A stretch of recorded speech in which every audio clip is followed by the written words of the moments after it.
Сәлеметсіздер ме, қымбатты достар? Бүгін YouTube каналда қызықты сұхбат болайын деп тұр. Мен мысалы 3 қыздың анасымын, үшеуінде табиғи жолмен 4 килограмм 56 сантиметр салмақпен дүниеге әкелдім.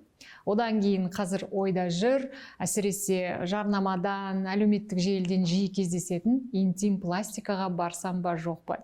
Алдымен әрине менің бойымда қорқыныш бар, ол қажет пе жоқ па, ағзаға қандай пайдасы бар деген дүниелер мені де мазалайды. Сондықтан бүгінгі сұхбат қызық болады деген ойдамыз. Алыстамаңыздар.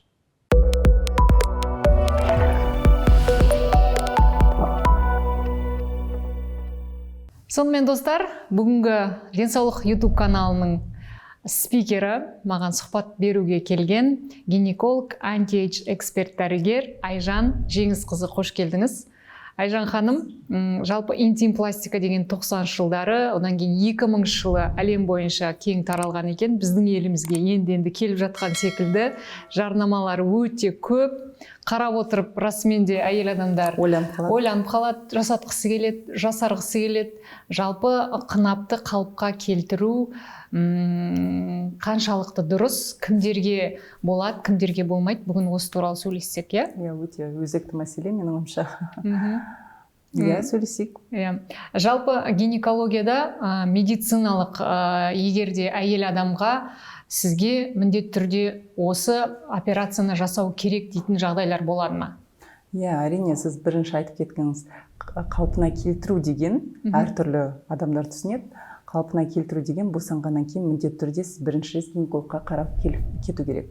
Сол кезде бірінші жүктілік болса да, бірінші босану болса да, бірінші баланың салмағы қандай болды, өзі сол босану кезі қалай әйел адам, қалай тыңдады дәрігерді дейміз. Себебі кейде кішкентай баланы босанса да жыртылып кішкене өзінің сондай кері әсерін алуы мүмкін. Сондықтан осмотр гинеколог бірінші қарап, содан кейін нақты қандай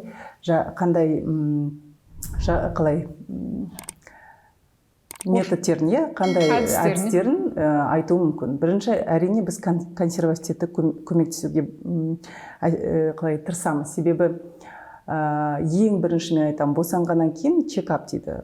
Өзін дәрумендерге тапсыру керек, анализдерді.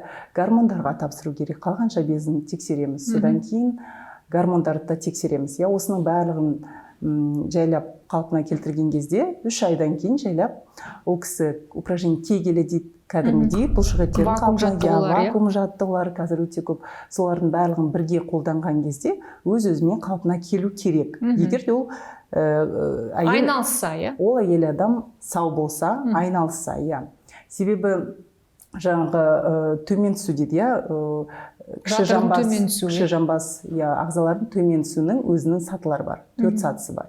Соның бірінші, екінші сатыны өзіміз осылай қалпына келтіруге болады. Ал үшінші, төртінші сатыда әрине осы кезде ғана медицинский показания дейді. Әйел адамға біз осындай жаңағы оперативный хирургиялық жолмен пластика жасату туралы сөйлесеміз. Тек қана сол кезде оның өзінің клиникалық жағдайлар болады. Мысалы, кез келген әйел адам барып жасатуына, өзі тәуекелге барып жасатуына болады, болмайды, өзі шешеді. Оны қазіргі жағдайда, қазіргі современное время дейді, көп қыздар енді жаңағы көбінесе қалпына келу, тезірек қайттан қынапты қыздай болғылары келеді деп енді ойлайды, сол жол оңай жол деп ойлайды. Шын мәнінде ол өте қиын жол, ол міндетті түрде медицинский показания болу керек. Бірінші наркоз өте ауыр. Қазіргі жалпы наркоз салынады. Әртүрлі жолдармен әртүрлі хирургтер қазір жаңағындай общий наркоз емес, местный дейді, позвоночник арқылы да жасайды солай. Көбінесе енді қандай операция жасайтын түріне байланысты соның наркозы болады. Ол да енді қауіпсіз емес дейік, оның да салдары бар. Сондықтан бірінші наркоз дейік, екінші қалпына келу уақыты 1 ай емес 3 айдай болады. Мен мысалы комментарийларды оқып шықтым жасатқан әйелдердің осы сұхбаттың барысында. Олардың көбісінде жаңағы негатив комментарийларды оқып отырып шошыдым. Қалпына келу ұзақ екен, жібі қалып қалды, жыныстық қатынасқа түсу ауыр, ауыртады, ісіп тұрады, үнемі сыртқы келбеті өзгеріп кетті, асимметрия пайда болды деген дүниелерді оқып отырып сол тұрған қалпы тұра берсін деп ойлаймын. Біріншіден интернетте мен айтамын, жазған кісілердің тек қана негатив қана жазылады. Жақсы күшті болса күшті деп көп адам жазбайды. Біріншіден жақсы күшті болды деп. Сондықтан барлығын олай ойлай бермеңіздер, бірақ егер де әдейі медпоказаниемді жаңағыдай үшінші төртінші сатысы болса, әрине сондай жағдай. Бұл жаңа үшінші төртінші сатысы опущение матки. Опущение матки. Сосын кіші дәреттің ұстамауы да жатады ма? Әрине, кіші дәреттің ұстамауы ең бірінші сондай түшкірген кезде при нагрузке дейді.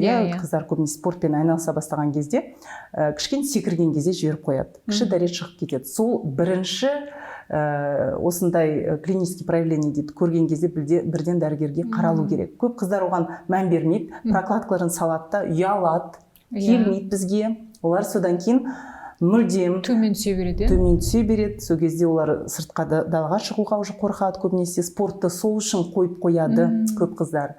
Соң келесі жүктілікке барады осылай. Ол жүктілік қайттан 4 килограмм босанса ол кісі қалпына келмей қайттан дейік, даже 2 жүктіліктің өзі ол бірталай жаңағы. Содан кейін әр әйелдің жүктілікке даярлық деген болу керек, себебі ол кісінің жаңа дәрумендері төмен болса, гормондары дұрыс болмаса, бұлшық еттері гормондары эстроген дейді, барлық гормондар енді тестостерон біздің әйел гормоны, ер кісілердің гормоны, ол барлық гормондар бізде өзінің қалыпты болу керек. Осы гормондар, қалқанша бездің гормоны дұрыс болмаса, осы бұлшық еттер осал болады. Оңай түсіп кетеді. Егер де әйел адам даярланбай барып көтерсе, оның өзі әйел адамға баланың енді салмағы бар, барлығы бар, жайлап осылай төмен түсе береді. Содан кейін әр келесі жүктілік сайын ол одан да асқына береді. Енді мысалы әйел адам бір бала босанғаннан кейін жаңағы жатыр төмен түсті, қуығы төмен түсті, кіші дәретті түшкіргенде, жөтелген кезде шығып кетеді, операция жасатты дейік. Одан кейін бала көтеріп табиғи жолмен босана ала ма? Жоқ. Табиғи жолмен болмайды, кесарево сечение міндетті түрде. Сондықтан қыздар егер кім оны ойластырып жүрсе, барлық енді 4-5 баласын босанып алып, содан кейін барып 45 жастан кейін 40, сол уже физиологический эстрогендер төмен түскен кезде сол уақытта мүмкін жасауға болады деп ойлаймын. Егер де нақты сондай проблема бар болса. Басында андай 3 бала жоспарлап, бірінші баладан кейін сондай операция жасап тастау дұрыс емес. Бұл енді оперативті операциялық жол. Одан бөлек жалпы әйел адамның жыныс мүшесінің сыртындағы ерін дейміз, соны лазермен алып тастау, әдемілеп жан жағын тігу немесе филлер, укол салу. Бұл әдістерде жатыр жаңағы қуысының бұлшық еттерін нығайтуға, кішірейтуге әсер етеді ма? Қараңыз, енді эстетический дейді, қазіргі күндері енді қыздар жан жақты, енді бізде эстетика дамып келе жатқандықтан қыздар енді бетте де әдемі жасайды, астында әдемі жасайды. Жаңағы лабиопластика деген ол мүлдем жаңағы қуысқа қатысы жоқ, тек сыртында ғана. Кейбір қыздарда олар физиологиялық өздері еріндері кішкене өзгеше, өздеріне ұнамайды. Маған болады қыздар кейбір босанбаса да, босанбаса да қыз келіншектер, оларда мысалы келген кезде өздері жаңағы ерін ұзындау, біреу асимметричный дейді, өздері содан кішкене ұялып, қысылып маған келіп сұрайды, осы кішкене коррекция жасауға бола ма деп. Мен сол кезде айтамын қыздарға, әр қыз, қанша қыз планетада бар, әр қыздың енді мүшелері әртүрлі, бір-біріне ұқсамайды. Сондықтан егер де ол кішкене өзгеше болса, сіздің өзгешелігін сол болсын. Ешқандай пластика жасатпаңыздар деп мен солай айтамын. Себебі бұл әдемі, қалай қарасаңыз да ол өзіне солай ойлайды, что суреттен көреміз ғой, бәрі әп-әдемі болып тұрғаннан кейін менікі неге ондай емес деген сұрақ. Оныкі де әдемі, бірақ өзінше ол қыздың өзінікі ерекше, басқаға ұқсамайды, ол одан да жақсы. Солай айту керек. Әр өзінің денең мүшеңді сен қабылдауың керексің. Мен солай ойлаймын. Бұлай пластика әрине қазір жасалады. Лазермен істеліне ме? Лазермен істеледі. Енді мен хирургия лабиопластика жасамаймын шын өзім. Мен көбінесе жаңағы безоперационное интимное омоложение дейді. Біз аппараттармен жұмыс істейміз. Қазіргі күні енді аппараттар өте көп. аппараттармен басында консервативный көмектесеміз. Мысалы, құр ютубтың өзін упражнение кегелі деп алсаңыз. Мысалы, қазір босандыңыз, 40-нан шықты бөпеңіз, бірден упражнение кегелді бастай беруге болады. Кешеде бір қыз маған жазды. 20 күн өтті, кесір тілігінен кейін қашан жаттығу жасауға болады деп. Кесір тілігінен кейін 3 айдан кейін жасауға болады. Жайлап 3 айдан кейін жаңағы жақсылап пресс дейді, ішіңді жаттығу упражнение дейді. Жайлап соң кейін упражнение кегеленді, ол кесір тілігімен босанса да қынапқа жұмыс істеу керек. Бұл кәдімгі біздің бұлшық ет сияқты күнде жұмыс істеп тұру керек. Сондықтан бізде әртүрлі қазір мысалы миомет деген бізде аппарат бар. Қынаптың ішін өзі датчик енгізіледі, өзі әйел адам упражнение кегель сияқты жұмыс істейді, жаңа датчик өзі көмектесіп тұрады. Сондай бар, мысалы ол операциясыз жақсы нәтиже береді. Өте арзан, қымбат емес, сондай бар. МСЛ кресло деген қазір трон мынандай бар. Отырасың, аппарат өзі астыңды жаңағы ол диафрагма. Тазовой днон диафрагмасын көтереді, ондай да бар, ол ер кісілерге келеді мысалы. Содан кейін лазерное омоложение деген, ол қынаптың ішкі шырышты қабатындағы коллаген мен эластинді қалпына келтіретін, ол да бар. Мысалы, оның барлығын мен мысалы комплексына жасаймын, сонымен жақсы нәтиже алуға болады, ешқандай операциясыз уақытша. Бір жылына осындай алып тұрасыздар, босанасыздар, келесі босануға болады, келесі рез тағы да даярланып, зато қалпына тез келтіреді, келесі босанғаннан кейін қайттан қалпына тез келеді. Осылай 4-5 босанып тастауға болады деп ойлаймын. Айжан ханым, жаңа эстетикалық тұрғыдан сыртын әдемілеп операция жасағаннан кейін ол қайтадан жаңағы еріндері сыртындағы өсіп кетіп, жалбырап кетуі мүмкін ба? Сол қалпында қала ма? Ерін деген ол туа біткен нәрсе. Бірез босандың, жаңа қыз өзі қалай дамыды, соның өзінің ағзасы, мысалы, беті қандай өзгермейді, тура солай дене бітімі де өзгермейді. Ол қалай мышца емес, өспейді дейсіз ғой? Өспейді, жоқ, болды. Оны бірез өміріне егер қатты ұнамаса жасауға болады дейді. Содан кейін жаңағы сіз айтқанда филлерлер, филлер бар. Филлер дегеніміз түсінбей қалмасын, қыз келіншектер кәдімгі қынаптың ішіне салынатын нити. Жіппен тігеді, укол емес. Гиалурон емес, бетке де мысалы бөлек филлер жасайды, әдейі соединительный ткань сияқты нитевой сіз жасаған кезде ол өзі сол еріп, өзі солай саған каркас ұстайды. Сол сияқты филлерлер қынаптың ішіне де енгізіліп, сондай көбінесе бізде мысалы мен филлер мен де жасамаймын, көп ондай оны қалай түбегейлі айтпаймын. Мен гиалуронка жасаймын. Гиалуроновая кислота, ол гиалуронка бізде де өте жақсы қынаптың әр қабатын .G дейді, содан кейін кейбір қыздарда жаңа босанғаннан кейін жаңағы қуысы кішкене ашылып тұрса, сол астына қаратай жазсаң жабылады, соны да жасауға болады. Содан кейін сухость дейді, ол жақсы суды жақсы жинайды да, ол кішкене увлажнение береді. Ол да жаман емес, бірақ қайттан уақытша. Ауыртады ма бұл процедура? Жоқ, ауыртпайды, бізде жақсы қазір. Зиян емес пе жаңағы гиалурон ағзамызға сіңіп кетеді, сонда? Жоқ, ол енді сіңеді, бірақ ол уақытша ғой. Бір жасасаң, ылғи жасап тұрасың деген сөз. Бетіңе косметологиялық процедура жасатқан секілді, тура солай. Сондықтан ол бірталай тұрады. Енді бір жаңа гиалуронканың өзі қынаптың өзінің толық стенкаларына бір талай ақша кетеді. Сондықтан оған былай мен айтып тұрмын, жаңағындай қынаптың өзі тағы да айтамын. Табиғи жолдан жететіні жоқ дейсіз ғой? Мен тағы да кейбір қыздар бар, өздері уже бізге операциядан кейін келеді. Ондай қыздар да бар. Мысалы, жас қыздар бір баланы босанды, содан кейін барып операция жасатты. Керісінше енді жыныстық қатынасқа ауырады, жыныстық қатынасқа түскен кезде. Екіншісі, кейбіреулер керісінше қайттан түсіп кетеді, тура сондай недержание болады. Соны айтқым келеді. Кез келген операцияның алдында бірінші жаңағы гормондарды реттеп алу керек. Біздің гормондарымыз дұрыс болмаса, ішкі ағзаны жөндеп алу керек. Әйтпесе 100 рет операция жасасаңыз да қайта сол проблема келіп тұрады. Ол бірінші оның жаңағы себебін табу керек. Себебі бірінші жаңағы әрине босанғаннан кейін болса жарайды, ол түсінікті, травма мүмкін болды. Ал кейбір қыздар құр жаңа гормондық бұзылысқа байланысты, жаңағы дәрумендерге байланысты осындай нәтиже алып тұрып, ол барып босанады, қайттан жаңағындай операцияға барғаннан кейін өзінің бұрынғы қалпына келуі мүмкін. Сондықтан бірінші даярланып алу керек оғанда. Айжан Жеңісқызы, мысалы жаңа спортпен айналыса алмайды кей қыз келіншектер кіші дәрет ұстамағаннан кейін дедіңіз. Кейбіреулері йогаға баруға ұялады, өйткені аяқты жоғары көтеріп жаттығулардың барлығы созылып тұрады, сол кезде ішіне ауа кіреді, ауа шығады. Жел, иә?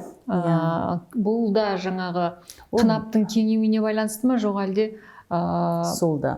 Бұл жаңағы вообще бірінші признаки дейді, иә, клинический проявление, жаңағы жел жыныстық қатынаста көбінесе қыздар байқайды, жел пайда болды дейді. Мысалы, кешеде біреу жазды, 3 айда кейін қазір жыныстық қатынас кезінде сол желді байқаймын дейді. 3 айда ол ондай байқалады, ол қорқынышты емес қыздар. Себебі әйел адам босанған кезде пролактин гормоны өседі, иә? Жаңағы тестостерон, эстроген гормоны, тестостерон төмен түседі, ол жаңағы бұлшықетке кішкене қалай қалпына келтіруге әсер беретін гормондар. Емізіп болғанға шейін қалпына келмейді. Ол қорқынышты емес, ол уақытша, соның өзінде кішкене оны түсініп, ұйқыңызды жөндеу керек, иә? Сен жолдасы соны түсіну керек, кішкене уақыт беру керек. Содан кейін жайлап кегелді жасай беру керек. Упражнение кегел интернеттен қарап, соны жасай берсе, қынап жайлап өзі қалпына келеді. 6 айдан кейін жақсы қалпына келу керек. Егер ешқандай жаңағындай дефициттер болмаса. А егер де бәрібір көмектеспесе, сол кезде бізге келу керек. Мына уақытша бірінші жарты жыл уайымдамай баланы емізіп ана болып кішкене жыныстық қатынасты кішкене екінші планға қойып сөйту керек. Себебі көп болады жастар келеді осы 4-5 айда келіп маған лазер жасап беріңізші, сол лазермен барлық проблема кететін сияқты ойлайды да. Келеді интим омоложение жасап беріңізші деп солай келеді. Оны түсіндіріп айтқан кезде олар содан кейін түсінеді қалай екен. Себебі бізде енді оның барлығы арзан емес қой. Олар сол миллион готовы отдать қынапты қалпына келтіру үшін. Бірақ соны кішкене уақытша күтсе, барлық қалпына жайлап келу керек. Ол уақытша. Біз кез келген саладағы дәрігерлермен тілдескен кезде дұрыс тамақтану, ұйқының режимі, жалпы денсаулық формуласын сақтаныңыздар дегенді үнемі жиі айтады. Жаяу жүру, спортпен айналысу, дұрыс тамақтану, уақытында ұйықтау. Осы нәрселердің өзі әйел адамдар үшін проблема болып табылатын қынаптың да қалпына келуіне кәдімгідей әсер етеді екен, иә? Ол тығыз соған байланысты. Себебі түндегі гормондар қайттан сол гормондар, иә, түнгі біздің ұйқы қалпына келу. Көбінесе бізде алдында айтқан, біз босанғаннан кейін қыздардың жиі неге депрессияға шалдығуы. Я сол да, мысалы, депрессияның өзі жаңа гормондардың түзілмеуі, ұйқысыздыққа байланысты. И гормонның әйел адам босанған кезде жаңа пролактинге байланысты. Соның барлығын осы аралық 1 жыл қиын кез. Әртүрлі жағдайлар, жаңағы әйел адам салмақ қосады. Ұйқысыздық жоқ, я жаңа балаға тәуелді болып қалады. Соның барлығы ол да депрессия, кішкене кортизол дейді, гормон. Ол да жаңағы қынаптың кеңеюіне де себебі жақсы гормонның төмен түсуіне байланысты. Сондықтан бұның барлығын кішкене өзін түсініп, ұйықтап, демалып, спортты қосып, себебі спорттың өзі қалай спортпен айналысқан кезде 30% тестостеронды көтеруге болады. Құр спортпен, ешқандай гормонсыз. Соның өзі қыздармен жайлап босанғаннан кейін шақырам, жаңа тренировканы қосамыз біз, пилатес бар әртүрлі. Әйел адам көңіл күйі жақсарады. Жаңағы қан айналым гормондары жақсарады. Сол кезде либидо жақсарады. Сол кезде қынапта қалай қалпына келгенін білмей қалады. Оның барлығы тәуелді. Тағам жағынан да правильное питание дейді, иә. Жақсы босанғаннан кейін көп әйелдердің флоралары өзгереді, иә. Ол жүктілік кезіндегі бір мысалы босанғаннан кейінгі гормондар да бөлек, барлығы әйел адамдар көбінесе жаңағыдай үлкен дәретке қиналып, запоры дейді, иә, оғанда қиналып қалады. Оның тамағын көп жейді, көмірсу көп жейді. Иә, ол да бар. Содан кейін босанған кезде де жаңағыдай геморрой деген проблемалар болады, иә, олар да енді әртүрлі қызық, қалай босанады, иә, ол да егер де травма болса, ол қалпына келіп болғанша, жаңағы кейбір қыздарға жыртылса қайттан тігеді, ол кезде отыруға болмайды дейді, үлкен дәретке қиналып шығуға болмайды дейді, оның да барлығы стресс қой әйел адамға. Сондықтан айтам, жүктілік керек, бірақ даярланып бару керек. Жүктілік кезінде мен ылғи айтам, үлкен бала босанбауға тырысыңыздар деймін. Себебі кішкентай 2,5-3 килограммдай асырмай, сол баланы содан кейін туғаннан кейін өсіп кетеді. Иә, оның өзінің диетасы бар. Құрдан құр емес, бала 4 килограмм деген мен ылғи ойланамын. Инсулиніңіз қалай болды? Мен жолдасым бойы 180, өзі үлкен боласың. Олай да болуы мүмкін. Я, бірақ қазіргі күндері көп ірі балалар генге байланысты емес. Көбінесе тағам фруктоза дейді. Фруктоза. Қазір өте көп тәтті тағамдар. Фруктозалар, мысалы қыздар фруктының ішінде тәтті тағам онша түсінбейді, жаңағы виноград, жүзім, банан, оның барлық фруктозамен ішінде көп. Ол глюкозадан да көп жаңа баланың салмағын қосады. Ол да қызық. Сондықтан ірі бала босанбаған дұрыс. Түсінікті. Құрметті қыз келіншектер, бүгінгі тақырып өте актуалды, өйткені біз үнемі оңай жолын іздейміз, үнемі ғажайып дәрін іздейміз. Жаңару, жатырдың қуысын қалыпқа келтіру үшін оңай жол операция деп ойлаймыз. Ал енді Айжан Жеңіс қызы бізге ең нақты 3 кеңесті айтып берсін. Операцияға барамыз ба, жоқ па, қалай қалыпқа келеміз, не істейміз? Біріншіден бұған жетпей тұрып, жүктілікке дұрыстап даярланып аламыз. Мынандай біздің базовый чекап деп айтамыз. Жазып өтеміз. Міндетті түрде осы дәрумендерге, гормондарға тапсырасыздар. Босанған жүктілік кезінде дәрігеріңізді тыңдап, дұрыс тамақтанасыздар. Жүктіліктің өзінде дұрыс ұйықтап уақытылы деген сияқты. Жақсы міндетті түрде спортпен айналысасыздар. Жатып алмайсыздар. 30 аптадан кейін көп қыздар декретке шығады да жатып салмақ қосып алады. Сондықтан ірі бала босанбаймыз. Содан кейін өзіңіз бірден өзіңізді жинап алып, спортпен айналысып, қынапты упражнение кегель жасайсыздар. И керек дәрумендеріңізді ішіп қалпына келесіздер. Егер де көмектеспесе, дәрігерге келіп көрінесіздер. Көп рахмет. Әйел адам өзін әйел ретінде жақсы сезіну үшін әрине ағзасына көбірек көңіл бөлуі керек, оған уақыт керек, оған дұрыс тамақтану, ұйқы режимі, гормондарымыздың қалыпты болуы өте маңызды екен. Сондықтан бүгінгі сұхбаттан кейін мен операцияға бармайтын секілдімін. Ең негізгісі осы туралы жолдастарына түсіндіріп айту керек. Олар осы эфирді көру керек. Босанғаннан кейін сол 1 жыл әйел адамды күтіп, қайттан қалпына ұйқысын қандырып, уақыт берсе, ол кісі қайттан әп-әдемі сондай қыз болып өзіңізге қайтып келеді. Қыдырудың қажеті жоқ десеңіз. Қыдырудың қажеті жоқ. Ең бастысы отбасылар осы жыныстық қатынасқа байланысты ажыраспаса екен дейміз. Дені сау балалар дүниеге көбірек келсін. Бүгінше осы денсаулық каналына жазылып, лайк басып, комментарий жазуды ұмытпаңыздар. Келесі кездескенше сау болыңыздар. Сау болыңыздар.